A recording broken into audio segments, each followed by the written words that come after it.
दोस्तों आज की स्टोरी है जब कुंभकर्ण राम को श्री लगाकर श्री राम कहते हैं रावण के सामने, तो रावण कहता है कुंभकर्ण शत्रु को श्री लगा के संबोधन मत करो। तो कुंभकर्ण कहते हैं भ्राताश्री आंख बंद कर लेने से सूर्य लोप नहीं हो जाता है। दोस्तों अगर वीडियो अच्छा लगे तो चैनल सब्सक्राइब करना। वीडियो में आगे बढ़ते हैं। रावण का एक सैनिक कहता है महाराज महाराज। कुंभकर्ण कहते हैं सेनापति विरूपाक्ष, समय से पहले हमें जगाने का साहस तुमने कैसे किया? लंका अधिपति रावण कुशल से तो हैं? सैनिक कहता है जी छोटे राजा, महाराज अपने महल में सकुशल विराजमान हैं। कुंभकर्ण कहते तो फिर क्या है, लंका पर तो कोई विपत्ति नहीं आई? सैनिक कहता है जी अभी तक तो लंका पूरी तरह सुरक्षित है महाराज, परंतु अब उसकी सुरक्षा संकट में है। चारों ओर से सुग्रीव की बानर सेना ने घेर लिया है। कुंभकर्ण कहते हैं बानर सेना ने घेर लिया है, परंतु बानर राज बाली के साथ हमारी संधि थी। सैनिक कहता है बाली मारा जा चुका है, उसका छोटा भाई सुग्रीव बानर देश में सिंहासन रूढ़ है और अयोध्या के वनवासी राजा राम की सहायता के लिए उसने अपनी सेना सहित लंका पर चढ़ाई कर दी है। बानरों ने लंका की राजधानी को घेर रखा है। कुंभकर्ण कहते हैं परंतु क्यों? अयोध्या के राम को लंका से क्या चाहिए? सैनिक कहता है अपनी पत्नी। कुंभकर्ण कहते हैं अपनी पत्नी अर्थात? सैनिक कहता है लंकेश्वर उनकी पत्नी सीता को हर लाए हैं। सीता को हर लाए? साक्षात जगदम्बा को हर लाए? ऐसी दुर्बुद्धि उनके मन में कैसे उत्पन्न हुई? किसी ने उन्हें समझाया नहीं? सैनिक कहता है जी आपके छोटे भाई विभीषण ने भरे दरबार में उन्हें यह बात समझाने का साहस किया था, तो महाराज रावण ने उन्हें लात मारकर राज्य से बाहर निकाल दिया। कुंभकर्ण कुंभकर्ण कहते क्या शत्रु बहुत शक्तिशाली है? सैनिक कहता है आज रणभूमि में न केवल महाराज लंकेश का राम ने उपहास किया, बल्कि उनका घोर अपमान भी किया है।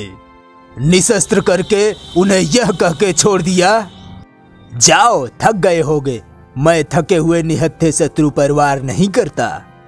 कुंभकर्ण महाराज रावण अपने भवन में आपकी प्रतीक्षा कर रहे हैं। कुंभकर्ण रावण कहता है वाह। कुंभकर्ण जाग उठा। सैनिक कहता जी हाँ महाराज। श्रीमान कुंभकर्ण नगर से होते हुए आपके दर्शन को पधार रहे हैं महाराज। कुंभकर्ण को देखकर नगर में उत्साह की लहर फैल गई है। रावण हंसते हुए अब तो नगर में चारों ओर उत्साही उत्साह दिखाई देगा। हम विलास भवन के छत पर जाते हैं, वीरवर कुंभकर्ण से वहीं मिलेंगे। कुंभकर्ण आते हैं, रावण को प्रणाम करते हैं। रावण कहता है दीर्घायु भव। कुंभकर्ण कहते हैं महाराज मुझे जो विरूपाक्ष ने सुनाया है वह क्या सत्य है? इस समय बानर सेना ने लंका के गिर्द घेरा डाल दिया है और लंका पर संकट के बादल छाए हुए हैं। रावण कहता है हाँ तात, इस समय लंका संकट में आ गई है, इसीलिए तुम्हें असमय में ही जगाया गया है, क्योंकि हम सब की आशा अब सिर्फ तुम पर ही केंद्रित है। शत्रु ने अल्प समय में ही हमारे प्रमुख योद्धाओं को मार डाला है। जब तक समुद्र पार के और स्थानों से राक्षस हमारी सहायता के लिए नहीं आ जाते, तब तक इस बची खुची सेना से लंका की सुरक्षा करना बहुत कठिन दिखाई देता है। लंका का कोष भी खाली होने वाला है, इसलिए भी तुम्हारा युद्ध भूमि में जाना आवश्यक हो गया है। कुंभकर्ण कहता इंद्रजीत से कुछ नहीं हुआ। रावण कहता है जब हम स्वयं राम से टक्कर नहीं ले सके तो इंद्रजीत उसका सामना कैसे कर सकता था, इसलिए हमने उसे युद्ध में अभी तक नहीं भेजा है। कुंभकर्ण कहते हैं क्या आप स्वयं रणभूमि में गए थे? हाँ, जब प्रहस्त और मकराक्ष भी मारे गए तब हमने सोच लिया शत्रु ऐसे योद्धाओं से वश में आने वाला नहीं है। युद्ध लंबा होता जाएगा और लंका वासियों का मनोबल दिन प्रतिदिन गिरता जाएगा। इसलिए हमने निश्चय कर लिया हम स्वयं जाकर एक ही बार में शत्रु का समूल नाश कर दें। परंतु शत्रु इतना निर्बल नहीं निकला जितना हमने समझा था। उसने हमारे समस्त अस्त्रों को काट कर हमें निहत्था कर दिया और उसने सबसे बड़ी चोट तो हमें तब पहुंचाई जब उसने उस अवस्था में हमारा वध नहीं किया। युद्ध में मरने से हमारी वीरता को दाग नहीं लगता, परंतु उसने हमें अपमानित करके वापस भेज दिया है। आज सारा संसार हम पर हंसता होगा, यहाँ तक कि सीता भी हमारा उपहास करेगी। अब हम कौन से गौरव के अहंकार को लेकर उसके सामने जाएंगे। कुंभकर्ण मेरे भाई, इसलिए भी तुम्हें युद्ध भूमि में जाकर उन मानवों और बानरों का भक्षण करना आवश्यक है। आज राक्षस जाति की लाज तुम्हारे हाथों में है। तुम्हें रावण के अपमान का बदला लेना है राम से। कुंभकर्ण हंसते हुए तीनों लोकों का विजेता रावण, जिसके आगे शस्त्रहीन, श्रीहीन और मानहीन होकर रह गया, उस पर भी आपने इस बात पर ध्यान नहीं दिया। वास्तव में श्री राम कौन है? रावण कहता है कुंभकर्ण। शत्रु को श्री लगाकर संबोधित मत करो। कुंभकर्ण कहते हैं महाराज, आंखें बंद कर लेने से सूर्य का प्रकाश लोप नहीं हो जाता। जो तीनों लोकों के स्वामी हैं, स्वयं श्रीमन नारायण हैं, उन्हें श्री राम ही कहना पड़ेगा। भैया ये शायद आप भूल गए हैं, श्री राम से कई साल पीढ़ियां पहले इक्ष्वाकु वंश के राजा ने आपको श्राप दिया था।